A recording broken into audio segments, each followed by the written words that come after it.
Hi, I am Dr. Sandhya, Haircraft Kochile Cosmetic Dermatologist and Esthetician. ഒരുപാട് പേര് HydraFacial എന്ന് പറഞ്ഞൊരു ട്രീറ്റ്മെൻറ്റിനെ കുറിച്ച് കേട്ടിട്ടുണ്ടാവും. അത് എന്താണെന്നുള്ളതാണ് ഞാനിന്ന് പറയാൻ പോകുന്നത്. അപ്പോൾ HydraFacial എന്ന് പറയുന്നത് ആക്ച്വലി ഒരു കോസ്മെറ്റിക് ട്രീറ്റ്മെൻ്റ് ആണ്. അത് സാധാരണ ഫേഷ്യൽസ് പോലെയല്ല, കുറച്ചും കൂടി deep cleansing, exfoliation, chemical peeling, അതുപോലെ ഹൈഡ്രേഷൻ കൊടുക്കുന്ന ഒരു ട്രീറ്റ്മെൻ്റ് ആണ്. ഇതൊരു മെഷീൻ ഉപയോഗിച്ചിട്ടാണ് യൂഷ്വലി ചെയ്യുന്നത്. അപ്പം ഇതിലൊരു പ്രോബ് ഉണ്ടാവും. അപ്പോൾ ഓരോ സ്റ്റെപ്പ് അനുസരിച്ച് പ്രോബിൽ പല പല പീസ് വെച്ചിട്ടാണ് ഈ ഒരു പ്രൊസീജിയർ ചെയ്യുന്നത്. ഇത് ഏത് പ്രായത്തിലുള്ളവർക്കും ചെയ്യാം, അതുപോലെ സ്ത്രീകളായാലും പുരുഷന്മാരായാലും ആർക്കായാലും ചെയ്യാൻ പറ്റുന്ന ഒരു പ്രൊസീജിയറാണ്. ഏജ് വെച്ചിട്ട് പറയുകയാണെന്നുണ്ടെങ്കിൽ 15+ ആയ കുട്ടികൾക്ക് വരെ ഈ ഒരു പ്രൊസീജിയർ ചെയ്യാൻ പറ്റും. കാരണം ഇത് വളരെ സൂപ്പർഫിഷ്യൽ ആയിട്ടുള്ള ഒരു പെയിൻലെസ് ആയിട്ട് നോൺ ഇൻവേസീവ് ആയിട്ടുള്ള ഒരു പ്രൊസീജിയറാണ്. യൂഷ്വലി ഇതൊരു പാമ്പറിങ് പ്രൊസീജിയർ എന്നും പറയാം. അതായത് ഒരു മസാജ് പർപ്പസിന് വേണ്ടിയിട്ടും ഫുൾ ഡീപ്പ് ക്ലെൻസിങ്ങിന് വേണ്ടിയിട്ടും ചെയ്യുന്ന ഒരു പ്രൊസീജിയറാണ്. ഐഡിയലി ഇതിൽ 4 സ്റ്റെപ്പാണ് ഉള്ളത്. അതിൽ ഫസ്റ്റ് സ്റ്റെപ്പ് എന്ന് പറഞ്ഞാൽ ക്ലെൻസിങ്. അപ്പോൾ ഈ ക്ലെൻസിങ് എന്ന് പറയുമ്പോൾ വാക്യൂം സക്ഷൻ യൂസ് ചെയ്തിട്ട് നല്ലോണം ക്ലെൻസ് ചെയ്യും. ഫേസിലുള്ള അഴുക്കുകളെല്ലാം ഡീപ്പായിട്ട് എടുത്ത് കളയുകയാണ് ചെയ്യുന്നത്.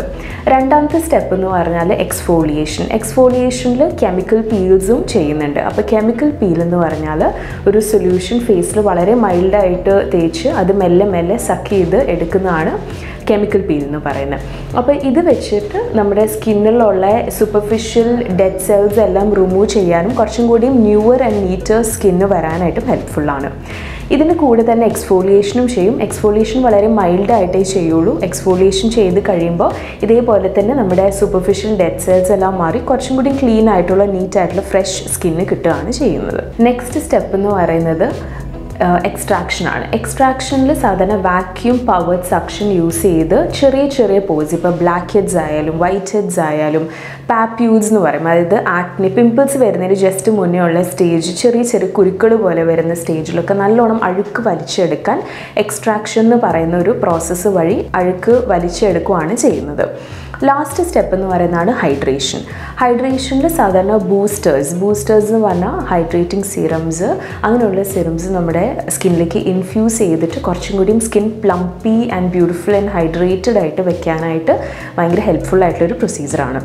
അപ്പോൾ ഈ ഒരു പ്രൊസീജിയർ എന്ന് പറഞ്ഞാൽ ഞാൻ പറഞ്ഞ പോലെ എപ്പോൾ വേണമെങ്കിലും വന്ന് ഡയറക്റ്റ്ലി ചെയ്യാൻ പറ്റുന്ന ഒരു പ്രൊസീജിയറാണ്. ഐഡിയലി ഇത് once in 3 weeks അല്ലെങ്കിൽ once in 4 weeks ചെയ്യുന്ന പ്രൊസീജിയറാണ്. സ്കിൻ സെൻസിറ്റീവ് ആയിട്ടുള്ളവർക്ക് കുറച്ചും കൂടി സൂപ്പർഫിഷ്യൽ ആയിട്ടായിരിക്കും ചെയ്യുന്നത്. അല്ലാത്തവർക്ക്, അതായത് എല്ലാ ടൈപ്പ് സ്കിന്നിലുള്ളവർക്കും ചെയ്യാൻ പറ്റും. അത് ഓയിലി സ്കിൻ ആവാം, കോമ്പിനേഷൻ സ്കിൻ ആവാം, ഡ്രൈ സ്കിൻ ആവാം, ആർക്കും ചെയ്യാൻ പറ്റുന്ന ഒരു പ്രൊസീജിയറാണിത്. ഇതിലെ ഗുണങ്ങൾ എന്താണെന്ന് വെച്ചാൽ എന്തൊക്കെ തരം സ്കിൻ കൺസേൺസിനാണ് നമുക്കിത് ചെയ്യാൻ പറ്റുന്നത് എന്നുള്ളതാണ് ഞാനിപ്പോൾ പറയാൻ പോകുന്നത്. അപ്പം ഐഡിയലി ആക്നെ പ്രൂൺ സ്കിൻ, അതായത് ഇടയ്ക്കിടയ്ക്ക് കുരുക്കൾ വരുന്ന ആൾക്കാരാണെന്നുണ്ടെങ്കിൽ, കുരുക്കൾ പോയി പാടുകൾ വീഴുന്ന ആക്നെ സ്കാറിങ് ഉള്ളവരാണെങ്കിൽ, അതുപോലെ കുരുക്കൾ പോയി പിഗ്മെൻറ്റേഷൻ വീഴുന്ന ചെറിയ ചെറിയ ഡാർക്ക് സ്പോട്ട്സ് വരുന്നവരാണെങ്കിൽ, മെലാസ്മ എന്ന് പറഞ്ഞ കണ്ടീഷൻ, അതായത് നമ്മുടെ ചീക്ക് ഏരിയയിലും നോസും ഫോർഹെഡിലൊക്കെ ടാനിങ് പോലെ വരും. അത് ഒരു പ്രായം കഴിഞ്ഞാൽ ഒരുപാട് പേർക്ക് വരാറുണ്ട്, അല്ലെങ്കിൽ സാധാരണ ഹോർമോൺസിന് വേരിയേഷൻ വരുമ്പോഴും വരാറുണ്ട്. അങ്ങനെയുള്ള സിറ്റുവേഷനും ഇത് ചെയ്യാൻ പറ്റും. അതേപോലെ സൺ ടാൻ വരുന്നവർ, അത് ഒരുപാട് പുറത്ത് പോകുന്നവർ, ഒരുപാട് സൺസ്ക്രീൻ യൂസ് ചെയ്യാത്തവർ, സ്കിന്നിൽ ഒരുപാട് ടാനിങ് വരുന്നവരാണെങ്കിൽ അവർക്കും ഈ ഒരു പ്രൊസീജിയർ ചെയ്യാം. ഇനി ഇത് കൂടാണ്ട് ഹൈഡ്രേറ്റിംഗ് പ്രോപ്പർട്ടീസ് ഉണ്ട്. അതുകൊണ്ട് തന്നെ വളരെ ഡ്രൈ സ്കിൻ ഉള്ളവർക്ക് പോലും ഇത് ചെയ്യാൻ പറ്റും. കുറച്ചും കൂടി നല്ല പ്ലംപി, ഹൈഡ്രേറ്റഡ്, കുറച്ചും കൂടി ഒരു യൂത്ത്ഫുൾ സ്കിന്നും കിട്ടും. ഇത് കൂടാണ്ട് ആൻറ്റി ഏജിങ് പ്രോപ്പർട്ടീസും ഇതിനുണ്ട്. ആൻറ്റി ഏജിങ് എന്ന് പറയുമ്പോൾ ഗ്രേസ്ഫുൾ ഏജിങ്, അതായത് നല്ല യൂത്ത്ഫുൾ, പ്ലംപി, അതുപോലെ ഫൈൻ ലൈൻസ് ഒക്കെ ഉള്ളവർക്ക് പെട്ടെന്ന് തന്നെ ആ ഫൈൻ ലൈൻസ് കുറഞ്ഞു കിട്ടും. ഒരു വിധത്തിൽ അത് സ്കിൻ ടൈറ്റനിങ്ങും ഉണ്ടാക്കും. ഇതിൻ്റെ കൂടെ തന്നെ ചിലപ്പോൾ LED തെറപ്പി എന്ന് പറഞ്ഞിട്ട് LED മാസ്കും ഇട്ട് കുറച്ചും കൂടിയും ബ്ലഡ് സർക്കുലേഷൻ കൂട്ടാൻ വേണ്ടിയിട്ട് നമ്മൾ LED ലൈറ്റ്സും അതായത് മാസ്കും ഫേസിൽ വെച്ച് കുറച്ചും കൂടിയും കോളേജൻ പ്രൊഡക്ഷൻ അത് ഹെൽപ്ഫുള്ളാണ്. കോളേജൻ എന്ന് പറയുന്നത് ആക്ച്വലി ഒരു ആൻറ്റി ഏജിങ് പ്രോപ്പർട്ടി ഉള്ള ഒരു എലിമെൻ്റ് ആണ് നമ്മുടെ ബോഡിയിലുള്ളത്. അപ്പോൾ ഈ കോളേജൻ പ്രൊഡക്ഷൻ ഹെൽപ്ഫുൾ ആയിട്ടുള്ള കാര്യങ്ങളാണ് ഈ ഹൈഡ്രാഫേഷ്യലിലും അതുപോലെ LED തെറപ്പിയിലും വരുന്നത്. അപ്പോൾ ഇതിൻ്റെ ഭാഗമായിട്ട് കോളേജൻ കൂടുതൽ പ്രൊഡ്യൂസ് ചെയ്യുന്നതിനനുസരിച്ച് നമ്മുടെ സ്കിൻ കുറച്ചും കൂടിയും ടൈറ്റർ, കുറച്ചും കൂടി ഫേമർ ആൻഡ് കുറച്ചും കൂടി ബ്യൂട്ടിഫുൾ ആയിട്ട് ഇരിക്കും.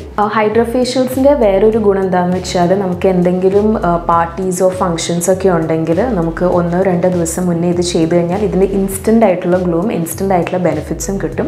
ഒരു 24 hours കഴിഞ്ഞ് കഴിഞ്ഞാൽ ഫേസിൽ സൺസ്ക്രീൻസും മോയ്സ്ചറൈസേഴ്സും ഫേസ് വാഷസും യൂസ് ചെയ്യാം. അതിന് കൂടെ മേക്കപ്പും യൂസ് ചെയ്യാം. ഐഡിയലി ഹൈഡ്രോഫേഷ്യൽസ് കഴിഞ്ഞ് കഴിഞ്ഞാൽ നമ്മൾ ഫില്ലേഴ്സും ചെയ്യുന്നവരുണ്ട്. സെയിം ഡേ ചെയ്യാം, അല്ലെങ്കിൽ നെക്സ്റ്റ് ഡേ ആയിട്ട് ഫില്ലേഴ്സും ചെയ്യാം. ഫില്ലേഴ്സ് യൂഷ്വലി കുറച്ചും കൂടി ഒരു എലാബറേറ്റ് ടോപ്പിക്കാണ്. അതുകൊണ്ട് അതിന് വേണ്ടി ഞാൻ സെപ്പറേറ്റ് ആയിട്ട് ഒരു ദിവസം ഫില്ലേഴ്സിൻ്റെ ഡീറ്റെയിൽസ് മാത്രമായിട്ട് തരാം. യൂഷ്വലി ഇത് രണ്ടും കപ്പിൾ ചെയ്ത് ഒരു ദിവസം തന്നെ ചെയ്യുന്ന ഒരുപാട് ക്ലയൻസ് ഉണ്ട്. അതിനേതായ ഒരുപാട് ബെനിഫിറ്റ്സും ഉണ്ട്. അപ്പോൾ കൂടുതൽ സ്കിൻ റിലേറ്റഡ് വീഡിയോസുമായി നെക്സ്റ്റ് ടൈം കാണാം. Thank you.